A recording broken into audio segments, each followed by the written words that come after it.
Um bom dia na graça e na paz de Jesus. Eu sou o pastor César Cavalcante e mais uma vez, para a glória de Deus, está no ar mais uma edição do programa de debates da Rádio Musical FM. Nós vamos juntos até o final dessa programação e o tema de hoje é: devemos orar por quebra de maldição hereditária. Maldição hereditária é existe precedente bíblico, a Bíblia fala a respeito disso, como o cristão deve tratar esse tema.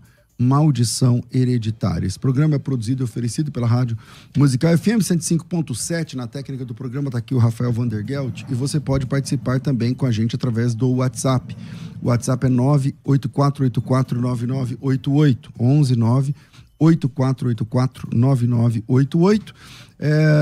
E está aqui com a gente para conhecer os estúdios ao vivo a missionária Zilda Araújo, lá de Boituva, que apresenta o podcast, Crente Podcast, tá certo? Apresentadora do Crente Podcast. Bem-vinda, missionária, Deus abençoe, uma alegria, prazer é meu, Deus abençoe, viu? Bem-vinda, aproveita aí o nosso debate. Deus abençoe. E é um canal, o podcast que tem várias pessoas contando testemunhos, né? Então vale muito a pena para quem gosta de testemunhos.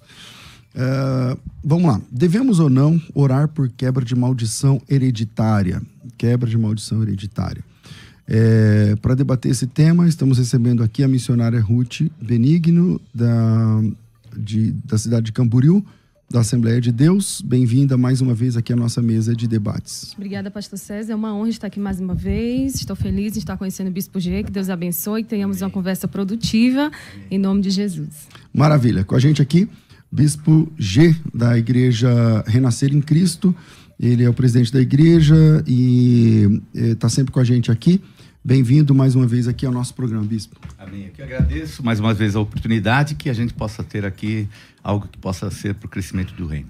Bom, vou começar sempre primeiro as damas e tal, então vamos lá. Vou começar aqui com a missionária Ruth. Devemos orar ou não por quebra de maldição hereditária? Por quê? Sua opinião inicial, minha irmã. Então, pastor, nós devemos orar. Lucas capítulo 18, Jesus conta uma parábola sobre o dever de orar sempre e nunca desfalecer. A oração é um dever. Paulo, em Efésios capítulo 6, ali a partir do versículo 18, diz que nós devemos orar em todo tempo, com toda oração e súplica e vigiar enquanto isso. Agora, orar por quebra de maldição hereditária. Maldição hereditária é uma coisa que nós pentecostais clássicos não acreditamos e sendo assim, a gente deve orar por salvação. Por quê? Porque quando a pessoa vem para Cristo, quem está em Cristo, nova criatura é. Vem a Cristo, confessa seus pecados, seu nome é escrito no livro da vida e toda a maldição do pecado que acompanhava essa pessoa, ele é desfeito. O Espírito Santo habita na vida de todo nascido de novo, e como o Espírito é santo, aonde o Espírito Santo habita, não tem espaço para maldição. Então, sendo assim, não é necessário que o crente, o nascido de novo, ore por quebra de maldição hereditária. Legal. Bispo G, sua opinião inicial sobre isso? Ela mesmo já deu o caminho, né? Pecado. O fato de hoje nós estarmos sujeitos à maldição do pecado, através de Adão e Eva, é porque é uma maldição hereditária que veio deles. Então a gente não pode de maneira nenhuma negar, né? Porque se a maldição hereditária não existisse, nós hoje nem precisaríamos de Jesus para nos salvar.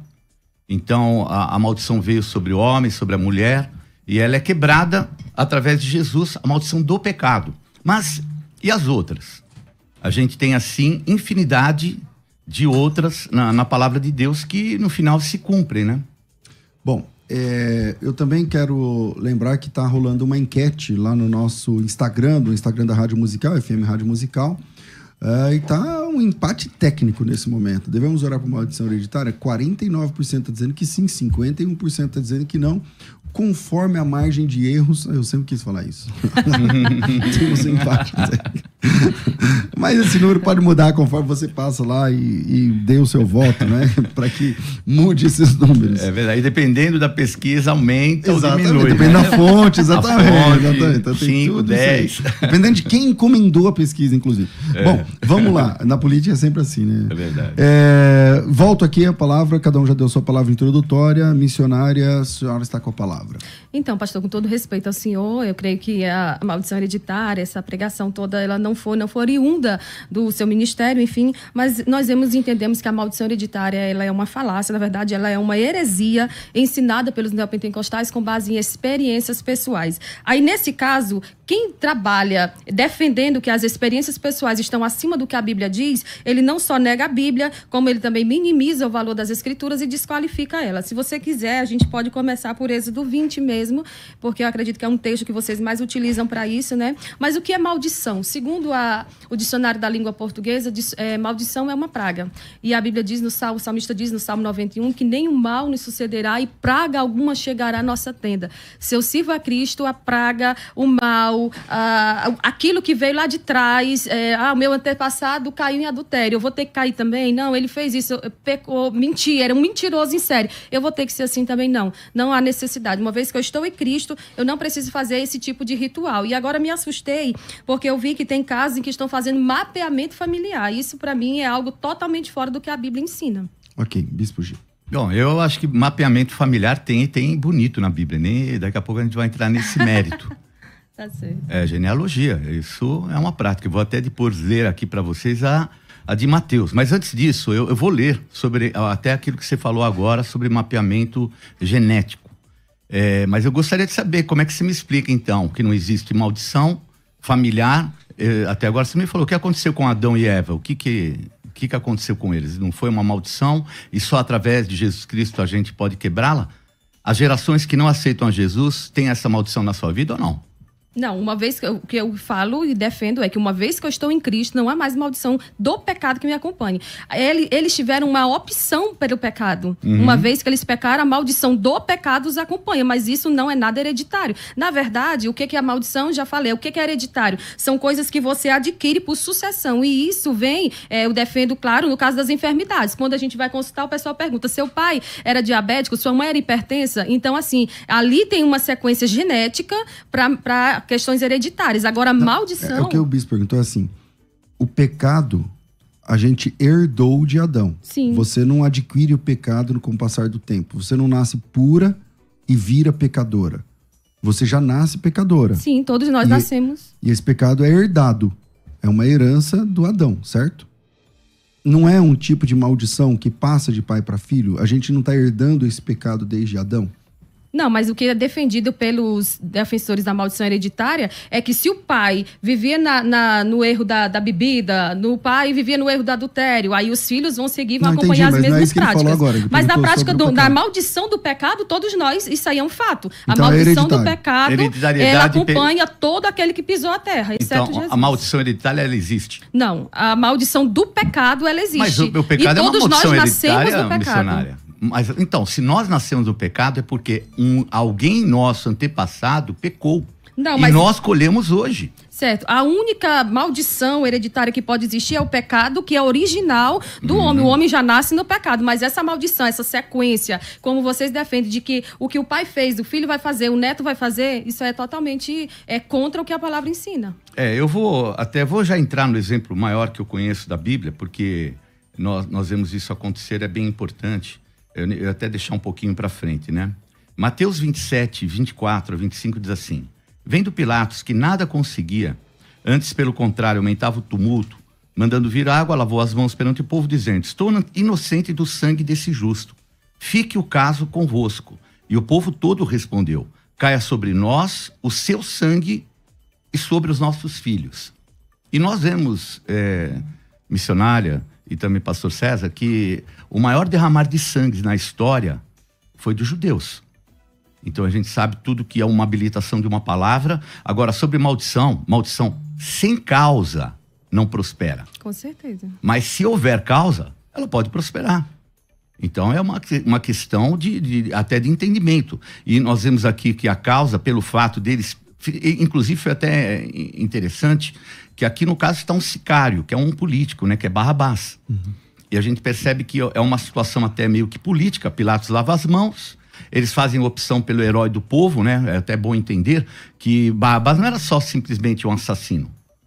Ele era alguém que defendia Israel politicamente, matando romanos, é um sicário, né? Então, ele tinha todo esse lado... De simpatia do povo. De simpatia do povo. E até de um contexto, vamos, assim, entre aspas, de rebelião e de rebeldia em relação à nação que dominava sobre eles, que eram os romanos.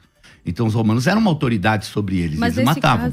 Mas nesse caso, você está confundindo o juízo de Deus com maldição hereditária. São duas coisas distintas. Me fala, então, o juízo de Deus, porque Deus vem sobre se nós estamos falando aqui... cometo. Não, mas veja bem, aqui é uma maldição hereditária, caia sobre nós e os nossos filhos o sangue deste justo.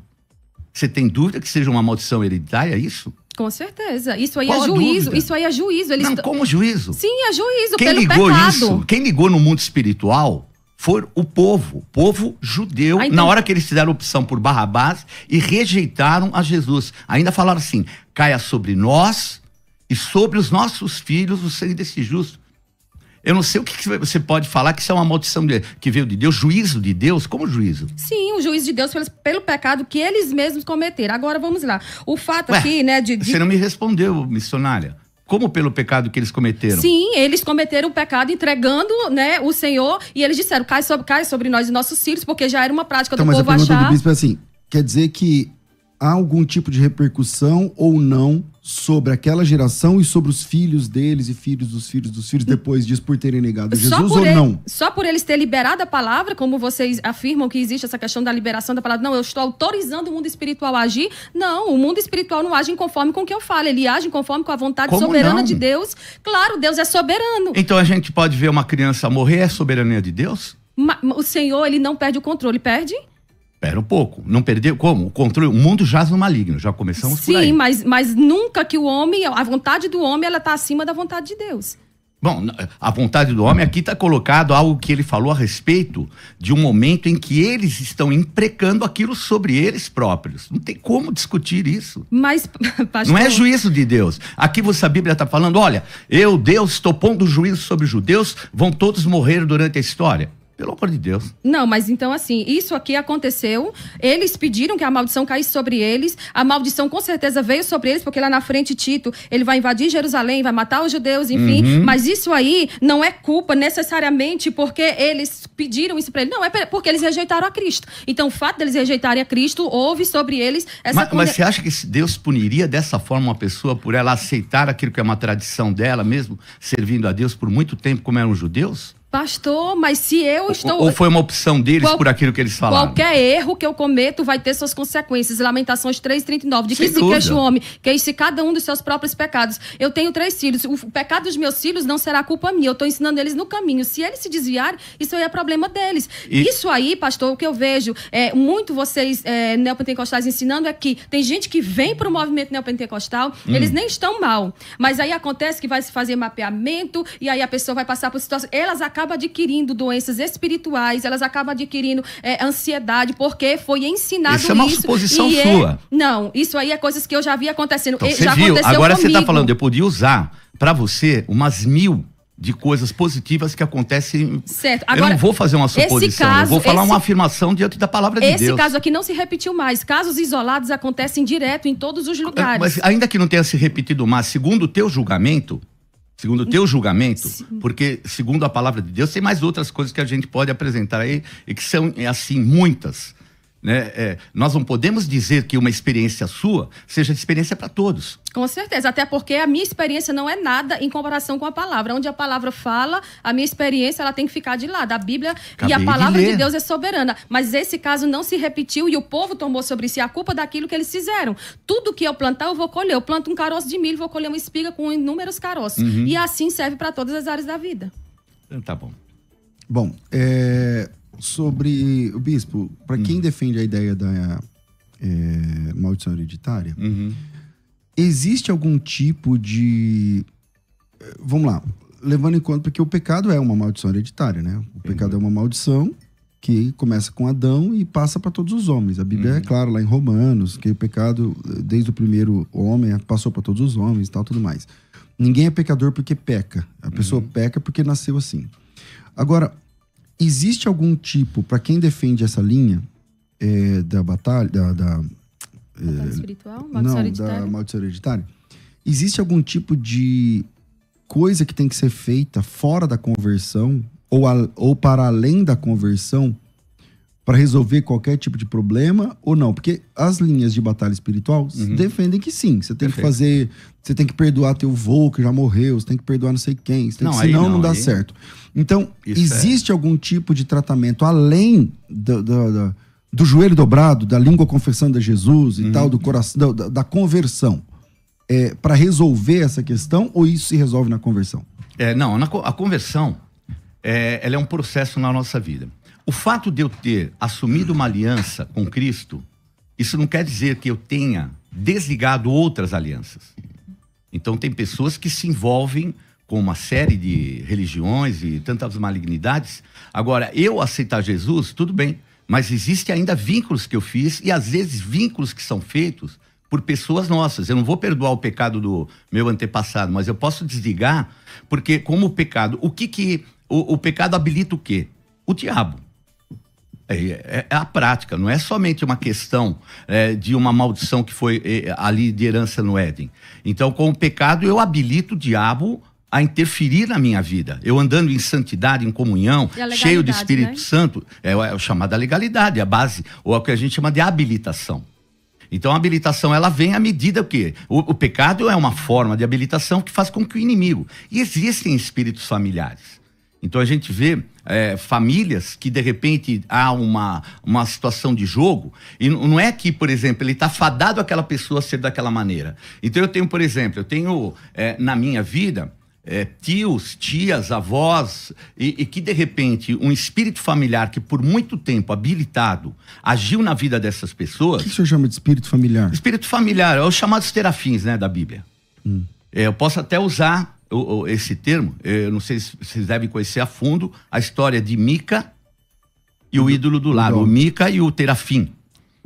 Eu vou dar um exemplo bem rápido, porque o Mica e o Terafim vai ter que levantar aí todo um argumento teológico, tudo, e bíblico, e vai demorar. Mas eu vou dar um exemplo, quando a própria mulher de Jacó, ela rouba um Terafim, um ídolo do lar. Ela está saindo da casa do pai dela.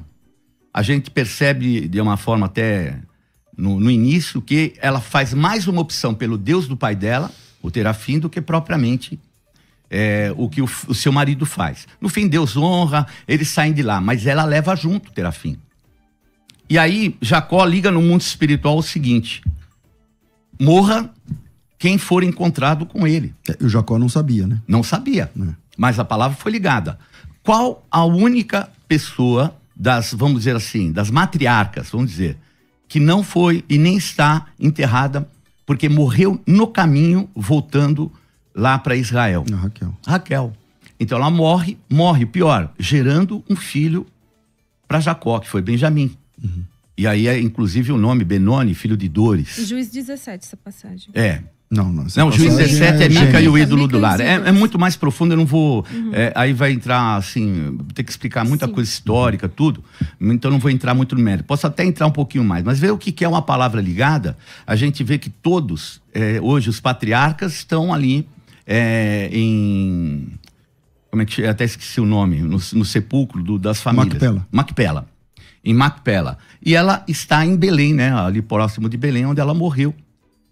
Então a gente vê que é muito sério aquilo que é ligado em termos de habilitação do mundo espiritual. Então... Ele habilitou, ele tem autoridade sobre a mulher dele. E ela deu habilitação a um espírito familiar chamado Terafim, que é o ídolo do lar, que isso ocorresse. Tá, então me explique, pastor, por que não foi praticada a maldição hereditária pelos profetas do Antigo Testamento, por Cristo, pelos apóstolos, pelos pais da igreja, pelos teólogos? Você não vê nenhuma passagem na Bíblia defendendo essa questão aí. Os reformadores, os avivalistas, pentecostais clássicos nunca defenderam isso. Aí vocês têm uma nova inspiração para defender. Então vamos para a palavra de Deus. Vamos defender aqui. Tá, Posso fazer? Você fez uma questão. Certo, eu estou lhe fazendo uma pergunta, eu queria que você me respondesse e me desse a oportunidade primeiro. Então eu já vou te falar aqui, na Bíblia, a quebra de maldição familiar. Uma coisa, Raquel morreu devido à sua idolatria, né, de ter filhos, e ela morreu ali, morreu ali no parto devido à sua idolatria. Ela não morreu necessariamente pela palavra liberada. Então, mas você sabe o que era o ídolo que ela pegou? Terafim, um espírito familiar, ídolo do lar. Isso é marcante. Certo. Então me responda, por que a maldição hereditária não foi, essa quebra de maldição hereditária não foi ensinada durante tanto tempo, aí justamente dos anos 90, mais precisamente para cá, vocês trouxeram uma nova revelação. Não, é a Bíblia. Bíblia. E aí, assim, depois disso, a gente vê o quê? Um monte de eventos sendo feito, tudo pago, são eventos caros, inclusive eu já participei de um, e aí chega ali, você tem que ter o PNL, o encontro com Deus, e aí começa a você falar, confessar seus pecados e tudo, e tudo isso envolve, né, dinheiro. Eu queria entender assim um pouquinho mais acerca disso. Realmente, as coisas que mais envolvem maldição é dinheiro na Bíblia. Depois vamos falar sobre o Mica e o ídolo do lar. Bom, Jacó, capítulo 49 de Gênesis, ele libera uma maldição e a habilitação, porque 2 filhos dele mataram, ele tinha feito um pacto com os heveus, e ali 2 dos filhos quebram esse pacto, matam uma cidade inteira dos heveus.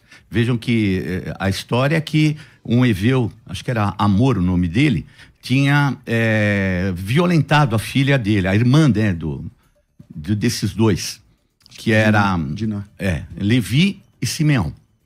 E eles quebraram aquela aliança que havia sido feita, então a base legal já existia, mandaram matar todos. No momento mais difícil de dor, eles foram todos para ver o arrependimento. Todos os heveus tinham feito, inclusive, a circuncisão. Então, estavam se recuperando. Levi acho que Simeão, não lembro. Simeão, acho que foi Simeão, isso mesmo. Levi e Simeão entram, matam todos. E aí, Jacó deixa uma palavra. Para todas as outras tribos, você só vê palavra de bênção. Para ambos, vem uma maldição. Então, ele coloca, deixa eu ver aqui, eu até acho que devo ter marcado aqui, fala sobre o furor dele. Maldito o seu furor. Tá aqui, ó. Eu vou ler para vocês. Simeão e Levi são irmãos. Qual que é o texto? Gênesis 49, 5 a 7. Simeão e Levi são irmãos. As suas espadas são um instrumento de violência. No seu conselho não entre minha alma, com o agrupamento minha glória não se ajunte. Porque no seu furor mataram homens, e na sua vontade perversa jarretaram touros.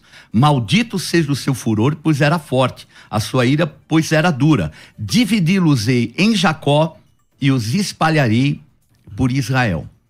E nós vemos que logo em seguida, né, quando são separadas as tribos, vem toda a cisão, Simeão desaparece, até hoje não se fala. Pode reparar, vê os mapas, tudo, Simeão desaparece. Quando você vê Levi, eles são colocados, divididos por todo Israel. Mas não tem terra. Não tem herança. Mas aí, Espera um pouquinho, querida, deixa eu só terminar o raciocínio. Tá. Então, eles não têm herança. O que é quebrada da maldição? Quando eles se unem contra os idólatras, porque quando Moisés desce do monte, estavam ali adorando ao bezerro de ouro, ele perguntou: quem é por mim, junte-se a mim quem é pelo Senhor. E se juntaram os descendentes de Levi. Dali para frente, os descendentes de Levi é que assumem a condição, inclusive, dos primogênitos. Tipo, isso é resolvido, então, lá com Moisés. É quebrada a maldição através da bênção da primogenitura, que eles ocupam o lugar dos primogênitos e tomam conta das coisas de Deus. Mas Simeão se espalhou. Então, maior é a bênção do que a maldição. E a gente vê, mas isso é algo claro da Bíblia, não dá para negar. Missionário. Certo, eu quero uma passagem, pastor, uma passagem propositiva, e não uma história bíblica que relate algo que você vê que é uma maldição hereditária, algo que o Senhor ensinou, né? Algo ali no Novo Testamento, alguém veio para Jesus, que a Bíblia diz que Maria Madalena foram expulsos 7 demônios dela, mas não falou de nenhum tipo de quebra de maldição. A Raabe, né? Quando ela vem para a linhagem, inclusive as mulheres que estão na genealogia são todas mulheres que tinham uma situação ali que as acompanhavam, mas quando elas vêm, elas não precisam passar por nenhum tipo de processo. E assim, a bênção e a maldição dos patriarcas, você sabe que é algo específico, não tem nenhum tipo de paralelo aqui. Mas eu queria uma passagem propositiva, eu queria que a gente resumisse, porque já estamos aqui avançando no tempo e aí não chegamos nem Eu vou já falar, você falou sobre Raabe.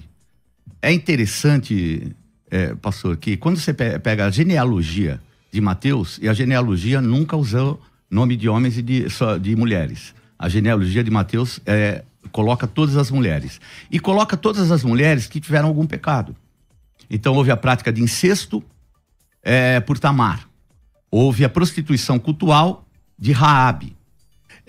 No caso, Ruth, a Moabita, que era de origem, tanto que ela tem uma origem de maldição hereditária. geradas por um incesto. Agora, vamos só ver lá na frente. Saul, quando ele fez todos os erros, a gente sabe tudo que Saul fez de errado. Ele teve uma só mulher. Davi tem 8 mulheres. Davi adultera e era um homem segundo o coração de Deus. Mas era permitido aos reis. Por favor, mas pera um pouco, ele adulterar era permitido? Não, o rei ter várias mulheres era permitido. Então, era permitido, mas você vê que Peraí, Saul... Só um minuto. Deuteronômio, eu acho que 18 fala que o rei não podia ter várias mulheres. É isso mesmo. Isso mas, era uma... Mas vamos lá. Eu vou dizer... Acho que não é o caso. Vai. Isso era o costume da terra, não era o costume de Judá. Sim. O que houve dos patriarcas, eles casarem com mais de uma mulher, foi na ocasião que era o patriarcado era algo fechado, né, chamado de breed, né, que era uma organização fechada. Então, e a gente vê ele adulterar. Agora, vê as consequências. Vem de lá um incesto. Um dos filhos de Davi fica louco pela irmã. Louco. E ele vai lá e comete um incesto. Depois que ele comete o incesto, ele arma toda uma estrutura chamada Non. Ele tem a aversão que ele teve por ela. Se estupra a irmã. Estupra a própria irmã. Estupra. A gente vê o incesto lá em Ló, que alcançou os moabitas. A gente sabe a consequência e a maldição que havia sobre os moabitas. E depois nós vemos Absalão se deita com as 12 concubinas do pai. Então, veja, além das mulheres que Davi tinha, ele tinha mais 12 concubinas. Tá, então vamos... Espera um pouquinho, deixa eu só terminar todo o raciocínio. E Absalão vai e mata, inclusive, o irmão. O pecado de Davi também foi ter matado... Tem a condição dele ter matado, Urias. Inclusive, Urias, pelas mãos do inimigo, né?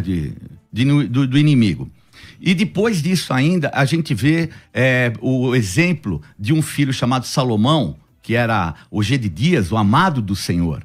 E ele tem 1000 mulheres, e principalmente mulheres malignas ligadas à corrupção. De outros povos que o Senhor proibiu, até por causa da hereditariedade. Missionária. Sobre essa questão aqui de Davi, quando tem toda essa questão aqui de Davi mata Urias e o profeta diz que a espada não se apartará da casa dele. Isso aqui não é uma maldição hereditária. Isso aqui é um juízo de Deus que vai atingir ele e a sua família de forma aqui, ó, que cada um vai morrer pelos seus próprios pecados. Não, agora o senhor vai deixar eu falar, porque eu tô deixando o senhor falar, né? Já fui cortada 3 vezes. Vamos lá. Vamos lá. Eles vão morrer pelos seus próprios pecados. O que acontece? Ó, o profeta Natan vai até Davi, e ele vai citar o quê? Êxodo 22:1, o que Êxodo 22:1 diz? Se alguém furtar, tem que devolver o quê? 4 vezes mais. Aí o que acontece? Ele rouba a mulher de Urias e 4 filhos deles iam morrer. O filho com Betseba, Amnon morre por Absalão, Absalão vai morrer depois, Adonias também vai morrer. Isso aí é o quê? É um juízo de Deus que vai atingir conforme a situação que era lá aqui em Êxodo, né? Se alguém furtar, se alguém... Isso aí foi algo que foi dito pelo Senhor. Então, não você acha que Deus é uma maldição hereditária, claro. Deus matou todos eles. Pelos próprios pecados deles. A alma que pecar, essa morrerá. Então, Romanos 14:12, deixa eu terminar. Romanos 14:12, cada um vai dar conta de si mesmo a Deus. E, poxa... Eu que pergunto, poxa, se você fala que é juízo de Deus, você vai me dizer que foi Amon...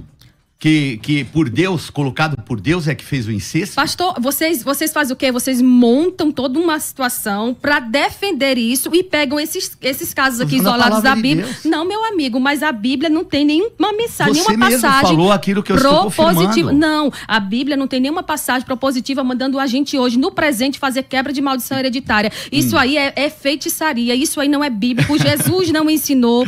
Na história da igreja a gente não via essas coisas sendo ensinadas. O sangue de Jesus é suficiente, a palavra é suficiente e a gente não precisa de uma segunda... Bispo, para encerrar, porque eu tenho que terminar o bloco. Termina, por favor. Não vê depois, porque é um contexto mais... Falar sobre Tiago é um contexto um pouco mais complexo. É que eu comecei o bloco com ela, queria terminar com o senhor, mas então tá bom, eu só vou falar então. Ela só reafirmou aquilo que eu falei, porque a gente falar que é um juízo de Deus e de repente achar que Absalão vai tomar as 12 concubinas do pai, porque é Deus, é propósito de Deus, é juízo de Deus, falar que Absalão, que Anon vai fazer isso e falar ainda que Salomão vai ter um monte de mulheres, é também juízo de Deus. É meio complicado a gente pôr em Deus aquilo que o diabo está fazendo habilitado espiritualmente.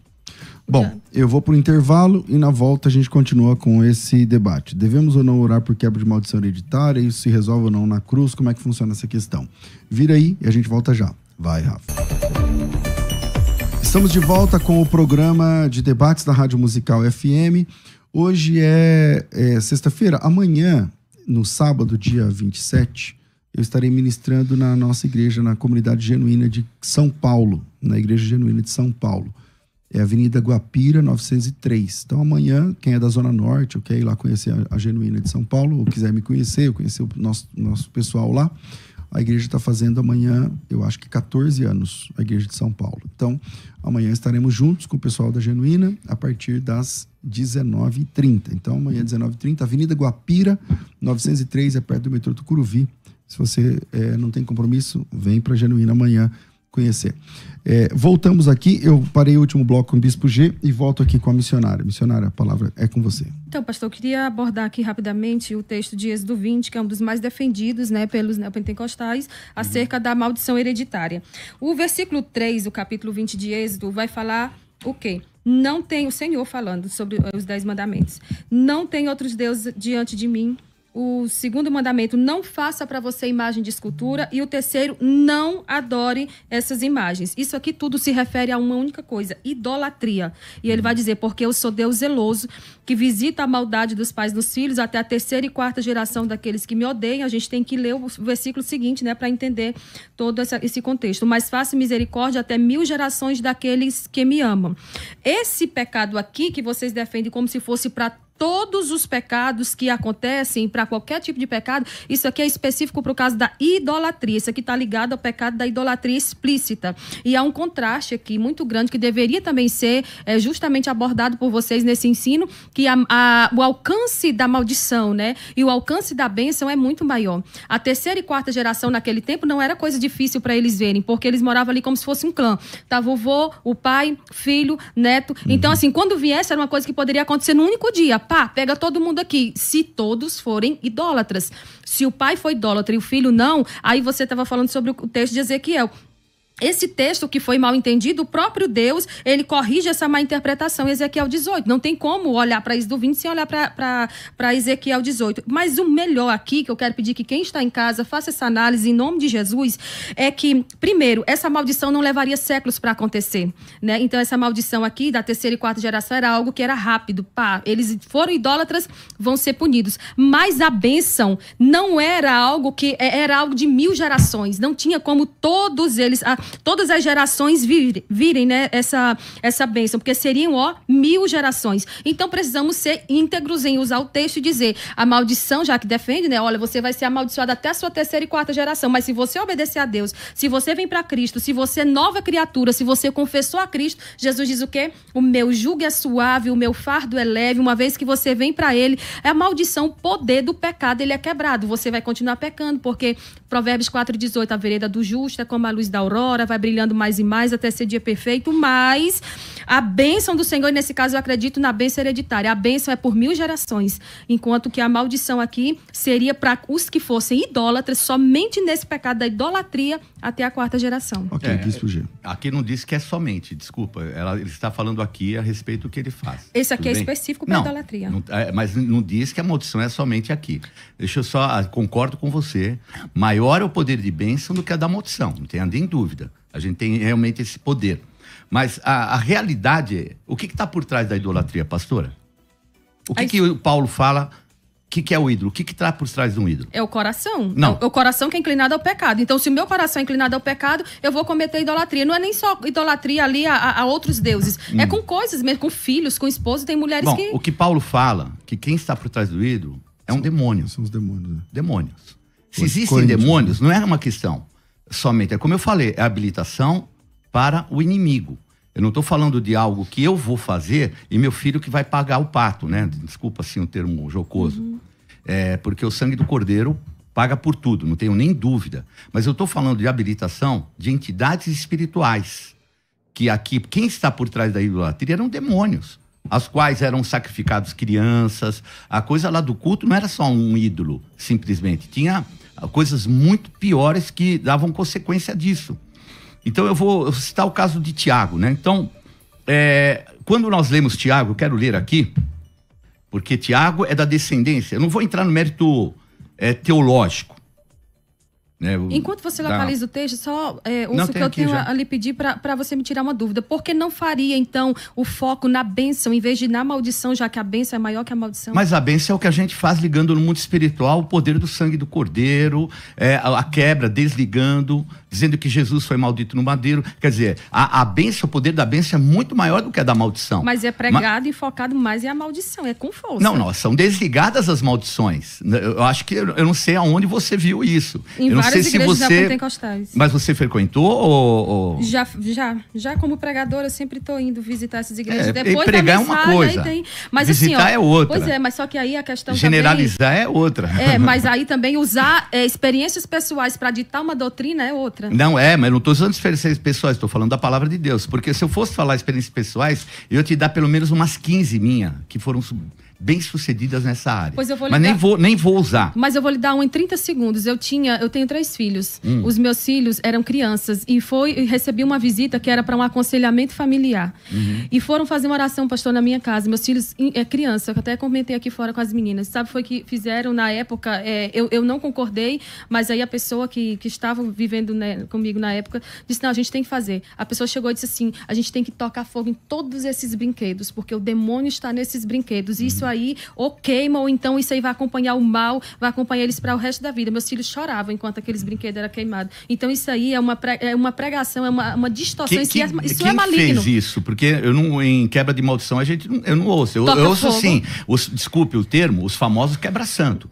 Que é mais ligado não ao neopentecostalismo, tá mais ligado ao pentecostalismo. O pentecostalismo clássico tem isso, a gente joga ele fora os ídolos. Quebrando tudo. Mas quando a conversão, você joga fora os ídolos. Sim, né? mas esse negócio de peça de roupa, brinquedo, essas coisas, tu vê demônio, todas essas coisas. Aí sabe o que é, pastor? Você está generalizando, eu não usei isso até agora. Não, você tá usando, mas é o que é usado. Vamos usar a palavra de Deus. É o que é usado. E aí, nesse caso, poderia usar 1000 argumentos e não vou usar, porque eu quero só tratar da palavra de Deus. Mas nesse caso, anula a minha responsabilidade em pecar e joga tudo pro diabo, tudo é o diabo. Eu pequei, não, mas isso aqui é o diabo. Não, isso não é quebra de maldição. Aí a gente vê, mas imputar o pecado, o mal, a maldição ao diabo é tirar a responsabilidade humana. Não, se hoje eu cair, é por responsabilidade minha. Não é só responsabilidade humana. O inimigo, ele tem costa larga. Mas se você não der resistir ao diabo, quer que eu te mostre como o diabo tem costa larga? Vou te mostrar como que... vocês falam muito de juízo de Deus. Vocês tinham que usar um pouco mais a graça do Senhor Jesus. Quando Caim peca, ele tem uma maldição sobre ele. E ele fala assim, quem me encontrar, me matará. E aí o Senhor põe uma marca de proteção para que não fosse morto aquele que tinha matado o próprio irmão. Então veja, a graça já alcançando alguém que havia acabado de matar uma pessoa boa. Por quê? Ah, mas bispo, está errado Deus fazer isso. Ele precisava de juízo. Só que Deus não trouxe juízo, trouxe proteção. Por quê? Porque quem é o verdadeiro homicida? É o diabo. Um descendente de Caim, ó, que é a maldição familiar. O descendente de Caim, que depois vai ser gerado as armas brancas, que é um descendente dele, que Tubal-Caim, que é descendente desse Lameque que eu vou falar, ele mata 2. E o Senhor põe uma marca de proteção. Quem matar Lameque será vingado 70 vezes 7. E aí Pedro chega para Jesus e pergunta, Senhor, até quantas vezes eu devo perdoar o meu irmão? 7 vezes? E aí o Senhor fala, não, 70 vezes 7 por dia. Então sabe o que acontece? A gente coloca muito juízo de Deus, esquece daquilo que é a graça. A gente coloca muito a culpa no homem, esquece que o diabo tem costas largas e muito largas para influenciar. Ele é o tentador, ele é o mentiroso, ele é o pai da mentira, tanto que os religiosos que tinham imputavam muito o julgamento e o juízo... Só que Deus não vai cobrar do diabo os pecados das pessoas, né? Não, de maneira nenhuma. Pelo seu próprio pecado. Mas nós podemos lutar espiritualmente, quebrar vínculos com entidades que foram feitas. Mas a gente também não pode esquecer que o amor de Deus e o juízo de Deus andam juntos. O que foi que aconteceu com Ananias e Safira? Ali foi falta de amor? Não. Foi uma justiça de Deus para que o povo também não continuasse naquela repetição. Dúvida, mas... Então, assim, se eu peco, o meu filho ele tem a opção de fazer ou não o que eu fiz. Isso não existe. Ah, porque o pai pai era alcoólatra, o filho vai ter que ser alcoólatra. Não, isso não aqui propriamente. é um ponto pacífico. Para um bom entendedor, a gente precisa parar de ficar achando, pastor, e dificultando ainda mais a vida das pessoas que vêm para Jesus. Eles não precisam passar por essa experiência de quebra de maldição, porque em Cristo as maldições foram quebradas. Na cruz, a maldição foi levada. Ele levou sobre si as nossas dores. Maldição da lei. Maldição do pecado. Vamos ler Jesus, ele juntos? tem poder para Vamos ler desfazer. juntos? Ai, meu Deus. Vamos ler juntos? onde? Que a maldição do pecado, porque a lei é que traz a maldição do pecado. Tá, vamos lá. Vamos ler juntos. Onde? Está em... Deixa eu pegar aqui, por favor. Desculpe. Vou pegar aqui. Aí depois eu queria que o senhor me explicasse também a questão dos reis ali. Por que que um pai era bom e o filho era ruim? Por que que o filho era ruim e o pai era Genética. bom, já que... Genética? Genética. Ah, tá. Eu tenho na minha genética, eu tinha... Não, pastor, o bispo, ele está falando assim, por que um rei era contra Deus, o outro era convertido? É a genética? Genética e pessoas, e também ligações espirituais com entidades. Eu vou dar um maior exemplo. E o que é que esses filhos fizeram para quebrar essa O maldição? maior exemplo é o Manassés. Manassés, o seu avô passou pelo fogo, descendentes, né? O pai de Ezequias, né? Que é o rei Acás. Ele passa pelo fogo, um irmão, vamos dizer, de Ezequias, que era consagrar Moloque, a uma entidade. E vem Ezequias e Deus dá uma palavra para ele, para cuidar da casa dele, pôr em ordem a casa, porque ele iria morrer. Então, mas aí Ele a se genética não ajudaria, né? Então não tem a ver com genética, tem a ver com a conversão. Obviamente né? é. Então, mas você vê, enquanto ele não cuidava da casa dele, ele estava sendo trabalhado pelo pai dele, pelo avô, Eu queria só... que era Acás. Porque Manassés não traz do nada uma idolatria a Moloque e sacrifica os seus filhos. Então, o fato de um ser bom ou ruim era realmente a idolatria, que por trás dela tinha demônios como Moloque e outros. Tá, sobre a questão ali de Noé que você falou, aquele texto ali é um texto descritivo, ele não é um texto ordenativo. Aquela história está sendo narrada e não ensinada em termos doutrinários. Noé? Eu não falei ainda de Noé. Não, você estava falando ali de Cã, algo desse tipo. Não, aí. ainda não. Eu vou falar depois, mas Tá. ainda não falei. Mas- Ele falou sobre Caim. Caim. Na verdade. Ah, Não, entendi. e Lameque. Eu entendi, foi Cã. Caim e Lameque. Então. Certo, só que aquela questão ali de que defende, né, o caso de que Noé amaldiçoou Cã e tudo Isso. mais. A gente tem que olhar que aquilo ali foi um grave erro que ele cometeu e as consequências também foram graves. E Teve o consequência? fato- sim, para o erro que eu cometo tem consequências. E para as famílias, porque ele não está pondo ali Cão, ele está pondo Canaã, que é Não, descendente. então vamos lá. E o fato de Raabe ter se convertido e não ter passado por nenhum processo de quebra de maldição hereditária não conta? Conta, tanto que lá na frente a gente vê prostituição, a gente vê os reis serem mulherengos da linhagem dela, A Davi, fé, Absalão. nesse caso aqui, eu creio que a fé é suficiente, né? Ela veio, mas assim, não houve um ritual, como é defendido esse ritual. Uma outra Isso é coisa... um ritual, é só renegar, desligar. Uma outra coisa. Pois é, mas é desligado quando eu confesso a Cristo. O Senhor... Como? Você ligou uma coisa, você não desligou outra. Confessando. Se eu confesso a Cristo, se eu passo a viver uma nova Então, vida... mas aí vamos lá. Infelizmente, nosso tempo é muito curto, mas aí vamos lá. O confessando, bispo, por exemplo, quando você se converte, você se torna uma nova criatura. Perfeito. Você morreu. Então, os votos feitos continuariam valendo para uma pessoa que morreu, já que a morte é, por definição, o fim de todos os vínculos que a pessoa tem? Então, eu vou fazer uma pergunta em cima disso.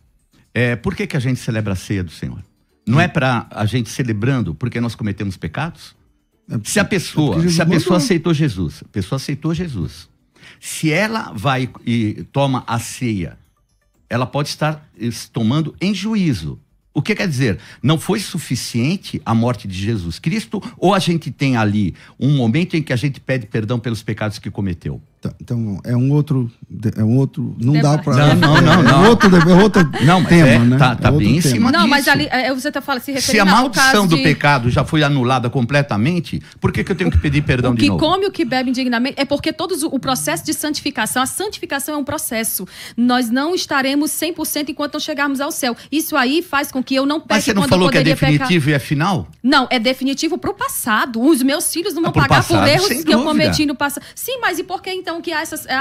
por exemplo, com todo respeito, são duas mulheres de respeito, mas vamos lá, Neuza Tioca e Tânia Tereza fazem esses encontros, para quê? Que são encontros, inclusive, caríssimos, que eu vi um caso agora em Santa Catarina, mesmo um pobre, então, vai estar difícil de fazer esse tipo de situação, porque é investido um dinheiro muito alto para participar, não é numa igreja, não é aberto para todo mundo. Que negócio é esse de que se o sangue de Jesus é acessível a todos, por que eu tenho que pagar para mim ter direito a essa quebra de maldição hereditária? Por que não pode ser numa igreja, tem que ser num lugar fechado? Vamos lá. Infelizmente, o tempo é curto demais. Eu queria uma parte 2 desse nosso debate. Que vai ainda. Amém, vamos. Mas pode ser.